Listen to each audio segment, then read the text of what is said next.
Muito prazer, eu sou Marco Elias, sou advogado, sócio e responsável pelo jurídico da Escritura Brasil, uma empresa do grupo RMS especializada na regularização de imóveis através da Lei 13.465, que foi regulamentada através do Decreto Legislativo 9310. Eu queria explicar para vocês do que se trata o procedimento de regularização fundiária que vai acontecer no núcleo onde se insere o seu imóvel. O que acontece é que, a partir de 2017, com a edição da Lei 13.465, após um ano, quando entra em vigor a legislação, existe a possibilidade de fazer a regularização fundiária através do termo que a legislação utiliza, que é REURB, que nada mais é do que a regularização fundiária de imóveis com características urbanas ou urbanizadas. O que acontece então é que todo aquele cidadão que possui um imóvel e que por qualquer razão não conseguiu levá-lo a registro, teria a partir dessa norma, desde que seguindo os processos estabelecidos pela legislação, a possibilidade de adquirir de forma originária aquele imóvel que ele adquiriu de forma informal, no contrato de compra e venda, comprado de herdeiro, ou quando se trata de áreas rurais, de parcelamentos de solo irregulares, e que não é possível, por outra forma também, separar as matrículas, abrir essas matrículas de forma individualizada e assim permitir a aquisição da propriedade. O que acontece é que a legislação exige um trabalho que ele é multifinalitário.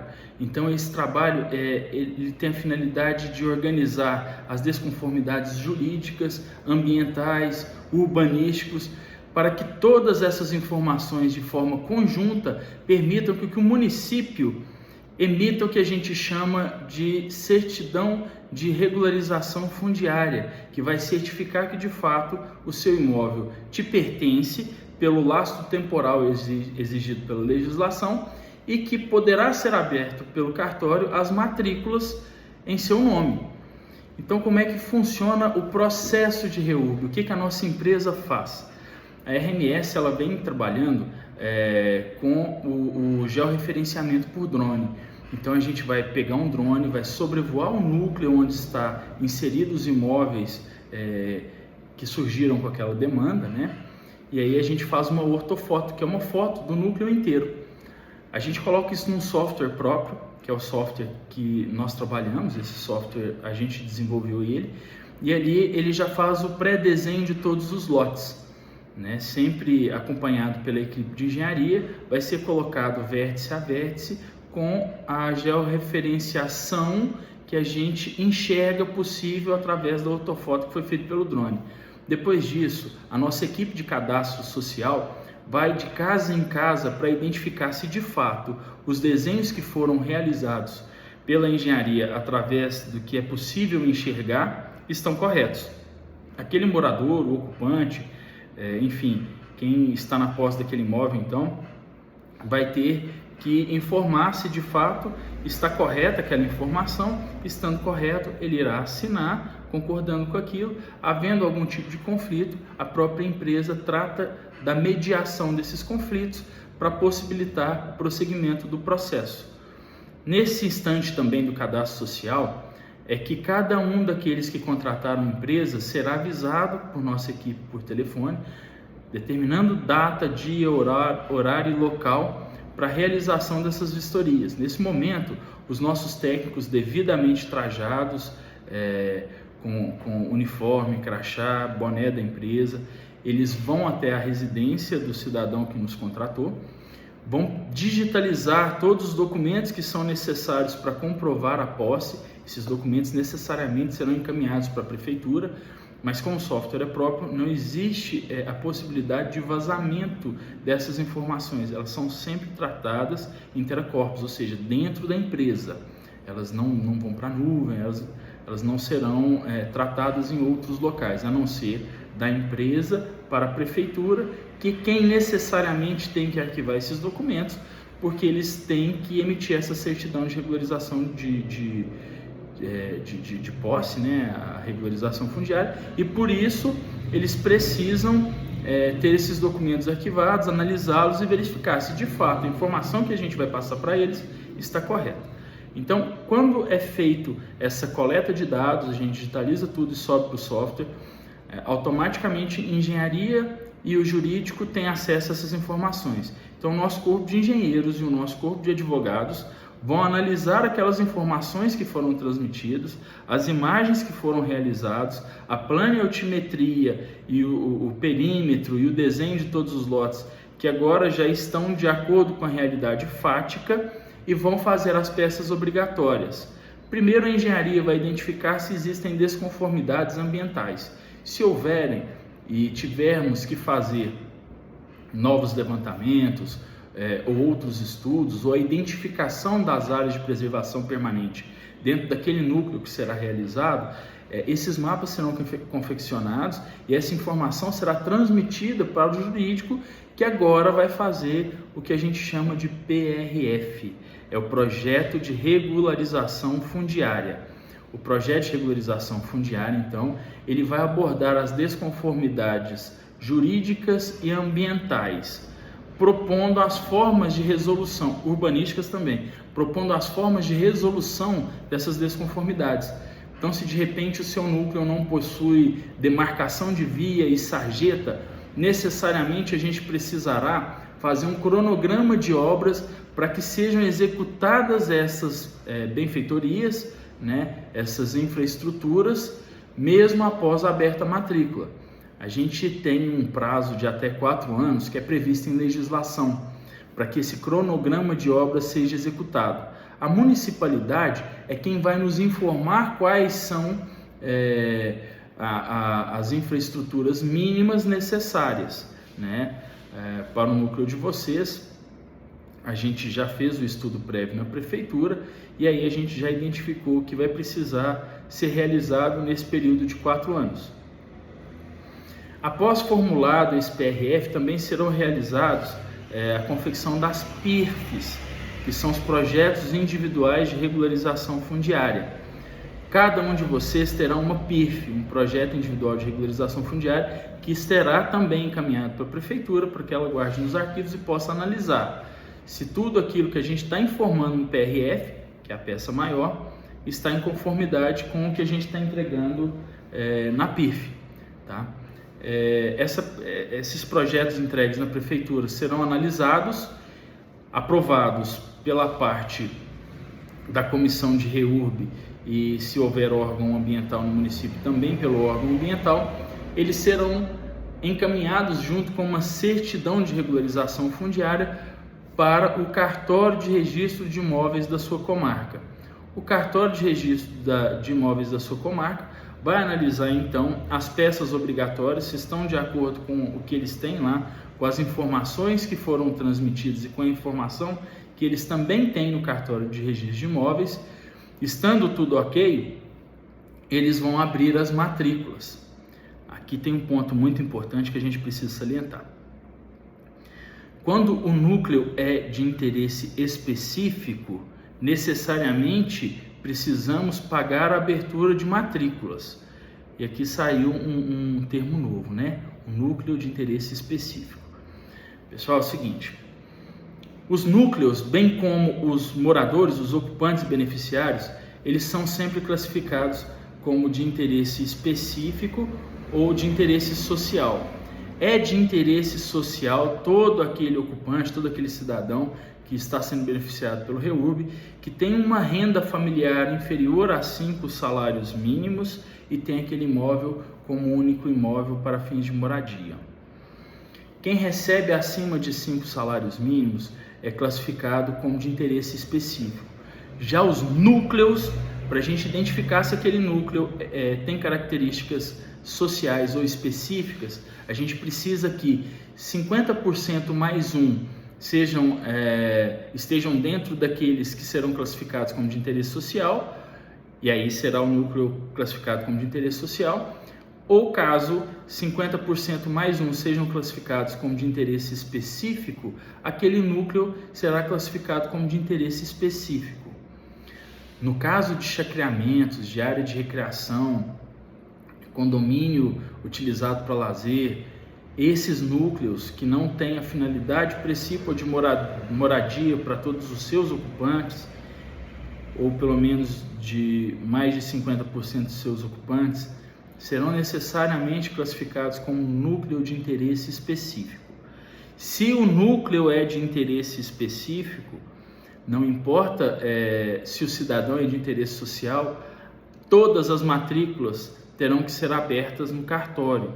E existe um custo para a abertura dessas matrículas. Então veja bem, no REURB vocês estão isentos da maior parte de impostos, taxas e emolumentos cartorários. Mas vocês não estão isentos se forem de interesse específico ou se o núcleo for caracterizado como de interesse específico, desse gasto, né, que é com a abertura de matrícula, que vai variar aí, mas é algo em torno de R$180. E o cidadão, para conseguir a abertura da sua matrícula em seu nome, ou seja, a transferência do imóvel para o seu nome, ele vai ter que pagar um ato cartorário de titulação. Ele é mais barato do que registrar um imóvel, assim como todo o processo também é mais barato do que fazer escritura, pagar ITBI, avaliação do imóvel, pagar todo esse procedimento. Mas ele terá que ser feito. Existe também a pergunta que ela é recorrente, que é: tá, Marco, mas eu estou inserido num núcleo que é de interesse específico, mas eu me identifico como uma pessoa que tem características de interesse social. Como é que fica a situação? Não raras às vezes acontece, tá?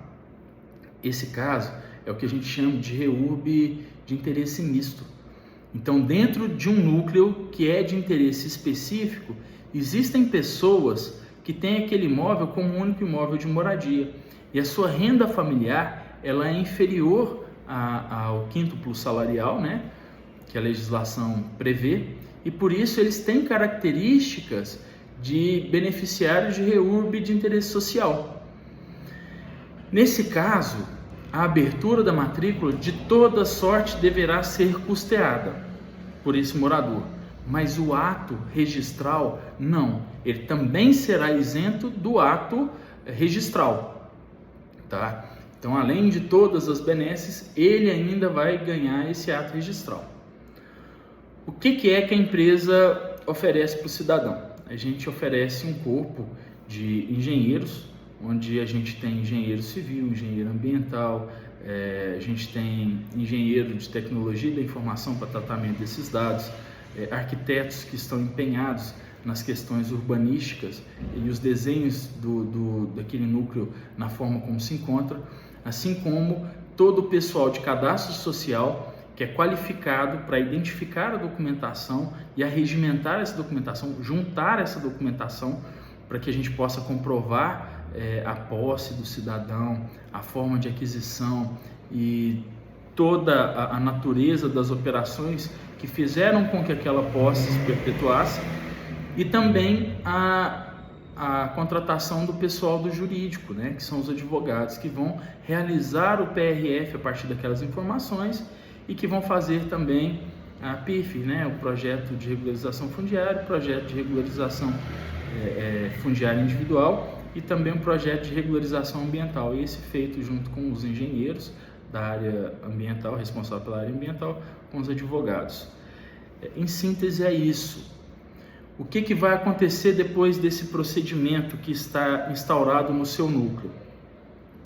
Serão abertas todas as matrículas de forma individualizada. Todos aqueles que contratarem a empresa terão as suas matrículas devidamente registradas em seu nome. E aqueles que não contratarem a empresa ou por algum motivo não quiserem participar do REURB, a matrícula deles também será aberta. Só que ela será aberta em nome do antigo parcelador. Se não houver um antigo parcelador identificado na pesquisa fundiária, esses imóveis serão abertos sem matrícula originária, tá? Então é como se fosse desconhecido. Quais são as implicações disso? Também não raras às vezes é comum a gente identificar que o antigo parcelador está sofrendo execução fiscal, execução de título executivo extrajudicial, uma ação civil pública do Ministério Público, às vezes até por causa do próprio parcelamento irregular de solo, ou por causa de implicações ambientais ou urbanísticas, de ter construído ali um empreendimento sem autorização legal, né? Então, eles podem sofrer, e essa matrícula estar também sofrendo algum tipo de expropriação, penhora, averbação, indisponibilidade. E aí o que vai acontecer? Quando o cidadão adquire a propriedade de forma originária, né, participa do REURB, essa matrícula vai nascer como se fosse uma certidão de nascimento daquele imóvel, em branco, bonitinha, no nome do cidadão. As demais matrículas serão abertas em nome do antigo parcelador. E aí, veja bem, o que pode acontecer é que essas matrículas que serão abertas em nome do parcelador, elas terão gravado sobre ela todos os ônus daquela matrícula anterior. Porque a gente há de convir que o processo de REURB, ele é como se fosse um parcelamento novo de solo, não seguindo as diretrizes da 6766 ou da legislação de condomínio, edilício, ou de parcelamento por chacreamento, que alguns municípios possuem, mas seguindo a 13465, né, e o 9310, que é o decreto legislativo que regulamenta isso. Então, o que a gente faz é pegar aquela matrícula mãe, ela vai ser extinta e serão abertas as menores, que são as matrículas ocupadas por todos aqueles que existem e coabitam dentro do mesmo núcleo. As matrículas que contratam o REURB, que passam pelo processo de REURB, elas já são abertas em nome dos posseiros. As outras são abertas em nome do antigo parcelador, porque aquilo é entendido como uma área remanescente daquela matrícula, né? Então, elas vão ter as mesmas características daquela matrícula mãe, primeiramente, né, ou primordialmente. E existem riscos decorrentes disso. Eu não conheço quem é o antigo parcelador de solo, do núcleo, né, que a gente está falando aqui, mas pode acontecer, por exemplo, de um parcelador de solo mal intencionado, descobrindo que existem matrículas abertas em seu nome, e elas não têm nenhum tipo de indisponibilidade, nenhum tipo de gravame, ele entregar, por exemplo, essas matrículas de má fé em um ato criminoso, mas entregar isso como garantia para banco para pegar empréstimo, por exemplo. Ou elas podem ser expropriadas ou serem disponibilizadas ou levadas a leilão por ação do Ministério Público ou por ação de particular que tenha contra esse antigo parcelador alguma ação civil pública, alguma ação de execução trabalhista, uma ação ambiental e afins, tá? Então, nossa preocupação é sempre haver um grande número de adesão de pessoas no projeto de REURB, não só porque necessariamente o REURB é uma ação coletiva que prescinde da participação de toda a sociedade e comunidade, mas para que ninguém possa ser lesado depois do procedimento de REURB por uma ação de terceiro qualquer, né? Para que você não compre uma confusão por conta disso. As preocupações são grandes. A gente sabe que hoje o Ministério Público está atuando e agindo para evitar novos parcelamentos irregulares de solo, mas também para garantir com que aqueles parcelamentos sejam regulamentados. Então a gente tem muitos clientes aqui que possuem ações civil pública do Ministério Público por terem comprado e construído no terreno sem autorização ambiental, sem autorização da prefeitura, né? E a gente tem danos de ordem ambiental e urbanística, danos que podem ser revertidos em ressarcimento ao erário, uma ação de cunho imprescritível contra o cidadão. Então, hoje, possivelmente, o seu núcleo não está sofrendo esse tipo de ação e vocês, enquanto ocupantes, não estão no polo passivo de nenhum tipo de ação dessa natureza, mas isso pode vir a acontecer. E a REURB, ela pode te ajudar junto com o município, né, identificando que existe um real interesse da regularização daquela área e da operação, né, para regularização daquele núcleo, a gente consegue evitar esse tipo de problema, sendo certificado inclusive pelo município a regularização fundiária operada naquele núcleo. Sei que existem muitas dúvidas que não vão ser sanadas por esse vídeo, que é um vídeo que já está longo, mas é necessário para o entendimento de vocês sobre o que é o procedimento de REURB, mas havendo dúvidas, a gente se coloca à disposição de vocês para outras explanações. Desde já eu agradeço o seu tempo, sei que 20 minutos é muito tempo, mas eu agradeço o seu tempo por ter ouvido sobre essa explanação, e as outras dúvidas poderão ser tiradas conosco, em particular, no privado ou procurando diretamente a empresa. Muito obrigado. Nós somos a Escritura Brasil, uma empresa do Grupo RMS, e nós estamos aqui para ajudar vocês a conseguirem a regularização fundiária do seu imóvel com a matrícula individualizada devidamente registrada em seu nome, para que você tenha não só a propriedade de fato desse imóvel, mas que tenha também a propriedade de direito, que você possa usufruir desse imóvel para dar ele em garantia, para pegar um empréstimo para construir ou para atender necessidades de saúde, necessidades pessoais suas, para reformar, para que você tenha segurança jurídica na hora de vender, para que você tenha o preço justo nesse imóvel na hora de vender, porque ele poderá ser financiado, para que você consiga ter a segurança de que na sua falta esse bem tão importante para você será da sua família, ainda que na forma de herança. Muito obrigado e fiquem com Deus.